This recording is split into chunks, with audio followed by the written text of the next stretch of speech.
Have you considered moving to live on the lake here in East Tennessee? You probably have, but you're probably not sure, what do I need to know about lakefront living in East Tennessee? Hi, I'm Amy Shrader. Welcome back to the Shrader Show, where I answer your frequently asked questions about real estate here in East Tennessee. Today I'm going to give you the top 10 questions you need to ask if you're buying a lakefront property.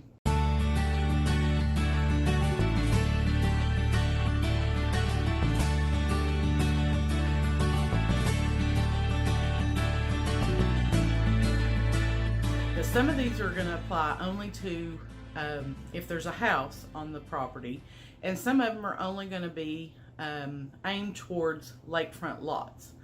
So the first thing you need to find out about the lake property you're looking at, is it a main channel property or is it in a cove?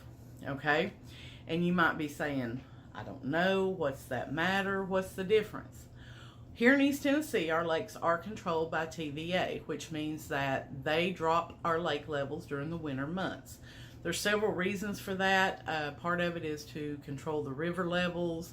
Part of it is to keep electric costs low. But the fact of the matter remains that during the winter months, the lake levels are going to be drawn down, and that's usually about 30 feet or so. So if you're buying a lot or a house that's in a cove, you're probably not going to have water during the winter months. If you're buying something that is on the main channel, then you will have water all year long. You may have to walk out farther to get to the water, but you would still have water there. So that's an important thing that you want to find out is, am I on the main channel or is this property in a cove? The second thing you're going to want to ask is, am I going to need flood insurance? Now, 99% of the lakefront properties in Tennessee are not going to require flood insurance because our lakes are controlled by TVA. So the odds of a property actually flooding are slim to none, okay? But if a property was built that is below what is called the 1080 line, if they got permission, or if they didn't get permission but they paid that big fine from TVA for having a property below the line, then they would be required to carry flood insurance. So that's something that you're going to want to find out. Item number 3, is your property dockable? If it already has a dock, you're going to want to ask to see the existing dock permit for that property. Okay? Now, again, because our lakes are controlled by TVA, some properties are not going to be considered dockable because TVA has deemed that area to be a natural habitat for some insect, bird, animal, whatever the case may be, and they protect that shoreline and they will not allow someone to put a dock on it. If they have an existing dock permit, you do want to see that because you want to make sure that the dock that is in place is what it was permitted for. Okay? You can always apply for a bigger permit than what you plan on putting, but you don't want to build bigger than what you got your dock permit for because that could end up in a fine. If there's an existing dock there and you want to put a bigger dock or add on to it, you're allowed to do that. You just have to resubmit an application to TVA and pay a new fee to get that done so that your dock is in compliance with the permit. Item number 4, I referenced this a minute ago, the 1080 line. And the 1080 line pertains specifically to Cherokee Lake, but Douglas and Norris Lakes will have a lake line that you need to know about as well. Okay, the 1080 line, that means 1,080 feet above sea level. Anything below the 1080 line is typically going to be owned by TVA. So if the 1080 line comes up on your property, usually there's going to be an orange marker there that says anything below this marker belongs to TVA. You're not allowed to clear any trees. You're not allowed to put any structures past that 1080 line going down to the lake. Okay, so that would mean no storage shed, no gazebo, nothing like that.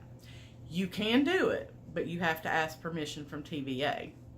And believe it or not, they do know what trees are along the shoreline. So you want to be careful not to just get gung-ho and start clearing trees to open up a view, because if TVA catches that, then they will impose a nice little fine on you.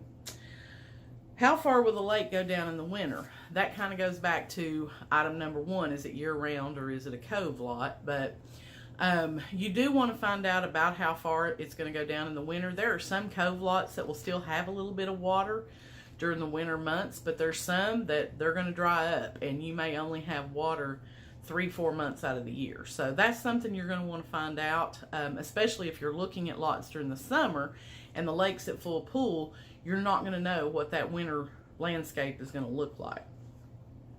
What's the quality of the lake water? Is it suitable for fishing? Is it suitable for swimming?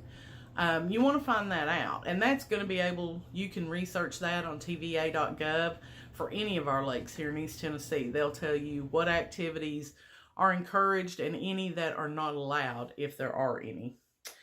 Where is the septic tank located?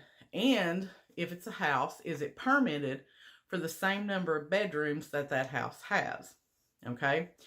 The reason I say that is because a lot of times you'll see these big lake houses that are 4, 5, 6 bedrooms, but when you pull the septic permit, it was only permitted for a 2 or a 3 bedroom home. Okay. Now the state of Tennessee says you're not allowed to advertise a home for more bedrooms than what the septic permit is allowed for. However, a lot of sellers don't have their permit, or the home was, bought 2 or 3 times since the permit was issued, and nobody pulls the permit, so they're advertising it for more bedrooms than what it has. So that's something important that you're going to want to find out.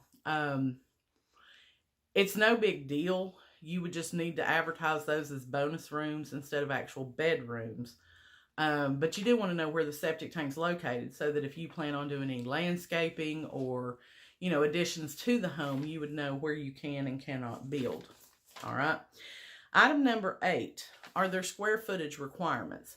This would be for a lot in particular. If you're looking up for a lakefront lot to build on, and you need to know what are the square footage requirements, because if you're looking to build a tiny home or a 12 or a 1400 square foot home, you need to make sure you're going to fit in with the restrictions of that particular subdivision. I get calls every day. People are like, I just want an unrestricted lake lot. I want to pull a camper or whatever on there. And I'm just going to be real upfront with you. Those are few and far between anymore. Most of our lakefront property has been bought up by developers, developed into subdivisions that have restrictions on them. So unrestricted lake lots, when they do come up, are going to be at a premium cost, and they usually sell fairly quickly. So you do want to find out your square footage requirements. Does the subdivision you're looking at have lake access? Sometimes people find out that, you know what, I don't really have to be lakefront. If I can put my boat down the boat ramp, get in the lake anytime I want, and I have a good view from my house, I don't really have to be lakefront. And sometimes that's a budget necessity. People think they can come to East Tennessee and buy a lake house for $300,000. It's going to be flat and main channel and have a dock, and that's just not realistic in the market that we're in. Typically those homes are going to start at least $400 with limited availability. $450 to $500 is where you really start getting the lakefront homes with the main channel, already have a dock. And then the last item is the property priced correctly?